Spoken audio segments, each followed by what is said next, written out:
ñi amee li nga xam ne moom moo di record ñaar fukki dërëm ñi jënd ko xam ñaari xët yu groupe Futurs Médias yi lée lan nañu rek daal di xaatim jëm ci wàllug information ñu taxaw ci ban yéen kaay jërëm Seydou di la jaajëfal bu baax a baax sànq maa ngi seen benn yéen kaay ne émoi et consternation rawatina nag ci li nga xamante ni moom moo rek daal di xew ci week-end bi loolu nag ñeel donc yenn réseau ñu rek daal di démantelé ci mbirum kon góor jigéen ak transmission de VIH sida foofu sax la ñuy rek daal di taxaw c'est la forte actualité Daouda Mine yow la ñuy tàmbali kon lii di actu commenté bëgg sa xalaat kon ci dossiers yi nga xamante ni c'est des dossiers brûlants yu ñu rek daal di teg kon ci loxo gendarmerie tey ñu fas yéene kon yóbbu leen foofee ci kanamu procureur. waaw jërëjëf Soxna Dieynaba c'est une affaire d'une extrême gravité parce que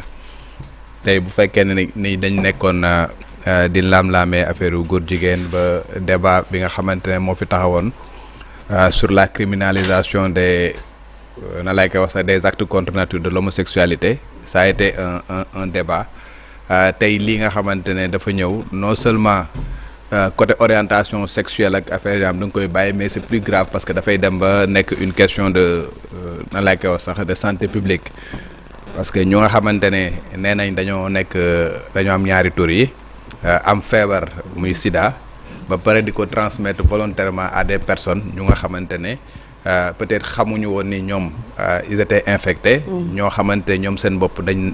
am ay jabar wala ñu nga xamante ne ñu ngi jëflanteeg ak ñeneen wala bay lawal feebar boobu dafay nekk lu nga xamante ne lu graaw a graaw la maintenant sur l'aspect pénal je pense que dinañ ci ñëwaat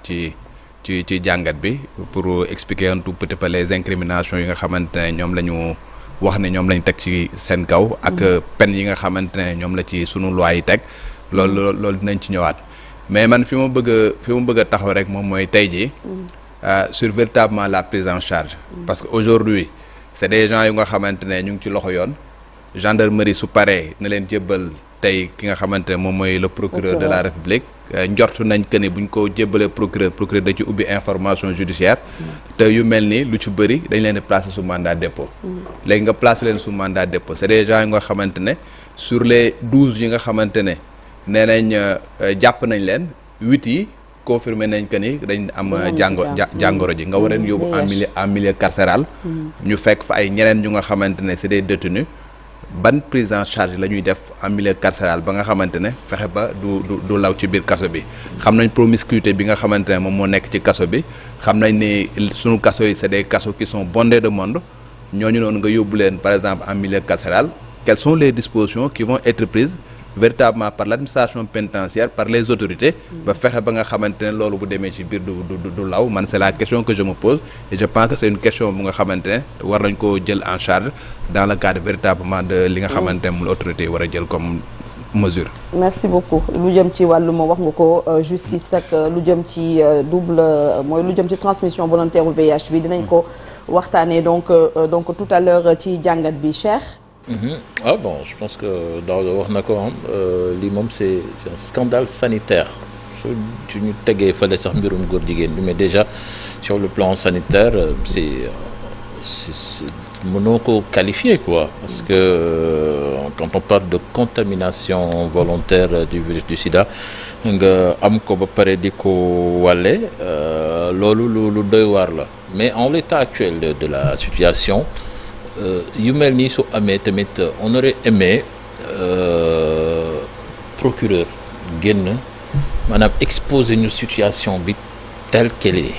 ñoo xam exactement ce qui est vrai du faux dans cette histoire là boobaa la ñuy gën a mën a wax exactement ce qui se passe même s'il y a eu le communiqué de la police aussi nga xamee ni tamit am na lu mu ci wax surtout par rapport ak les cas de séropositivité moom 6 la waxoon te tey jii on dit que cas yi dem na ba 8 loolu c'est quelque chose qui est avéré déjà et ça montre que c'est extrêmement grave wax dëgg fa yàlla te di daaw di wax aussi lu am solo la ñooñu mandat de dépôt lañ leen di def si je pense que loolu moom moo logique te suñu leen yóbbee foofu dañ fay fekk ay nit mu war a nekk surveillance bu doy waar boo xamee ni foog ñu def ko mais li am ba am mooy cette histoire-là ça choque l'opinion publique, ça fait peur également. Parce que yemul foofu kese c'est affaire bi yemul si sur l'affaire des 12 rek quoi, il y a aussi l'affaire des 14 personnes boo xamee ni là on parle de pédophilie, de proxénétisme, jël ay nit ñu leen ñuy tàggat ay gune ñoo xamee ni sans doute majeur guñ sax ñu leen di jàngal nu ñuy sëyee ci anam bu gën a ñaaw. Je pense que mënuñu ko qualifier foofu loo ko mënti qualifier, je pense ça dépasse l'entendement. muy wane ni daal la ci yoon def liggéeyam wax dëgg fa yàlla ñi nga xamee ni dans cette histoire là sont fautifs yoon dal seen kaw. Mais encore une fois, c'est quelque chose qui nous choque au plus haut point. Merci beaucoup, cher. Kia? Dieynaba. Ouais. Je pense que Daouda ak Cheikh wax nañ l'essentiel. Et je pense que si suñu professionnel, c'est des moments yoo xamante ne ci la ñuy xam suñu sensibilité profession. Parce que des fois, c'est un peu difficile de se dévêtir en fait ce costume naturel pour vêtir en fait li nga xamante ne moom mooy ce costume professionnel. Parce que quoi qu'on puisse dire, on reste des journalistes mais c'est professionnel. Mais au-delà de scandale wala comme niñ koy waxee de li nga xamante ne gis nañ ko ci médias yi, y a aussi l'épreuve humaine et que li nga xamante ne xew na il y a des personnes yoo xamante ne ay nit lañ qu'on doit considérer que ne ay nit lañ yu am famille lañ mais aussi yu am entourage lañ. Donc gis nañ ampleur bi nga xamante ne am na ko et puis il faut noter aussi que ne ci week-end bi c'est vrai la ñu dégg yenn nooy mais affaire bi très yàgg nañ koo traité mais peut-être que yenn tur yi ñu ci dégg moom moo tax mu jël ampleur bi mu am. Donc c'est pour un peu ñu dépassionner li nga xamante ne moom mooy sujet bi ñu wax li nga xamante ne moom mooy les faits comme ni ko Daouda men waxee léegi parce que loi am na lu mu teg ci lépp loo xamante ne wax nañ ko ci. Donc liñ mën a def fi mu toll nii moom mooy déglu ñi nga xamante ne mooy les professionnels mais aussi l'affaire est pendante devant la justice. Donc vu que c'est pendant devant la justice nañu xaar li nga xamante ne moom mooy justice fait def liggéeyam. mu nekk ci contexte boo xamante ne de manière sociale que mu nekk de manière religieuse wala mu nekk de manière culturelle dafa nekk benn choc buy am donc nit ñi buñ ciy wax des fois dañ ciy wax avec beaucoup de passion et que je pense que mën nañoo dépassionner li nga xamante ne moom mooy débat bi et rester un peu sur les faits parce que la loi est générale et impersonnelle. yoon nekkalu fi kenn yoon dëgg la fi nekkal ak li nga xamante ne moom mooy li war ak pour maintenir li nga xamante ne moom mooy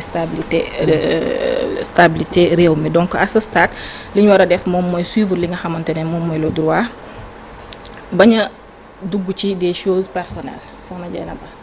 Mais nañu déglu li nga xamante ne moom mooy yoon wax li nga xamante ne moom mooy droit comme ni ñu koy waxee la loi est générale et impersonnelle. Donc justice la ñuy xaar mu tirer ay conclusions justice xamut li nit ñi di wax xamut leen justice li mu xam moom mooy preuve temporalité ak li nga xamante ne moom mooy procédure donc nañu déglu yoon mu wax li nga xamante ne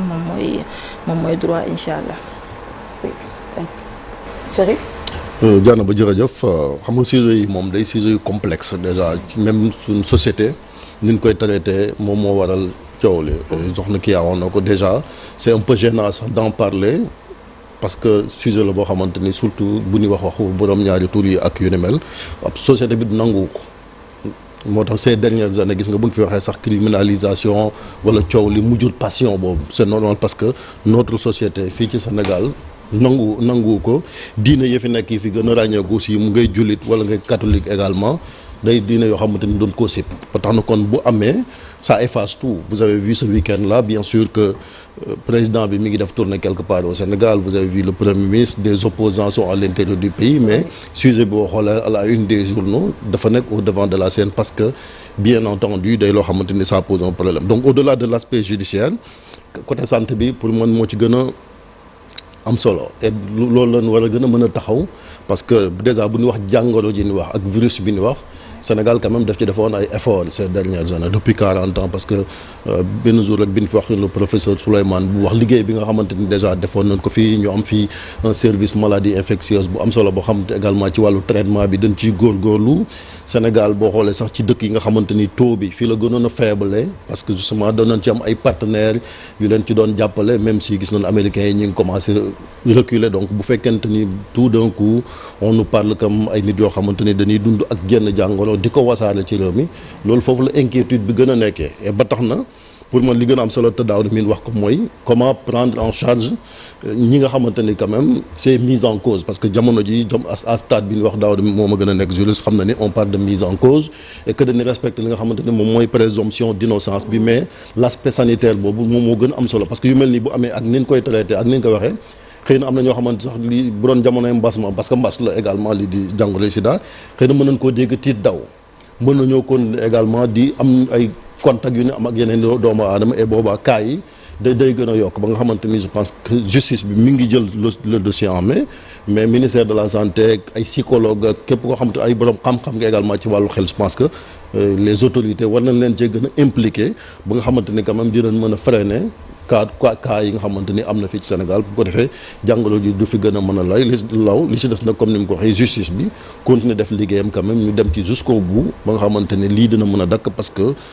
on parle de deux dossiers yoo xamante ni Daouda Mine dina ci ñëwaat parce que du rek kaaw gendarmerie bi parce que bi police am également muy les 14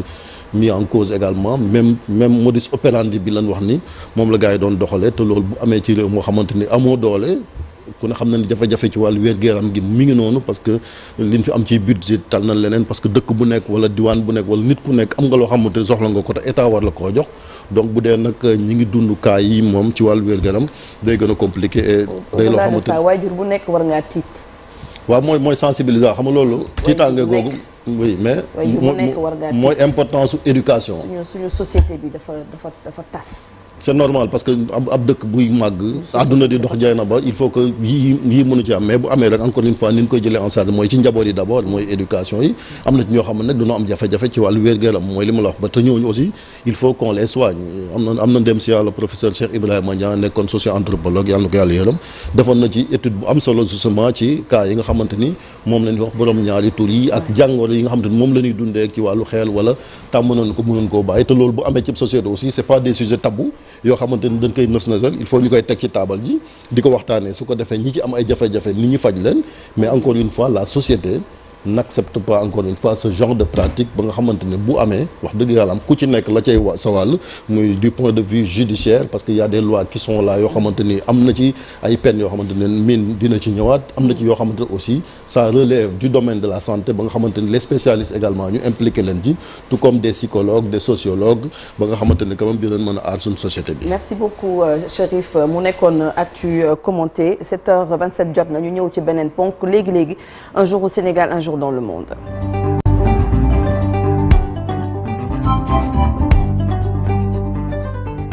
Tey jii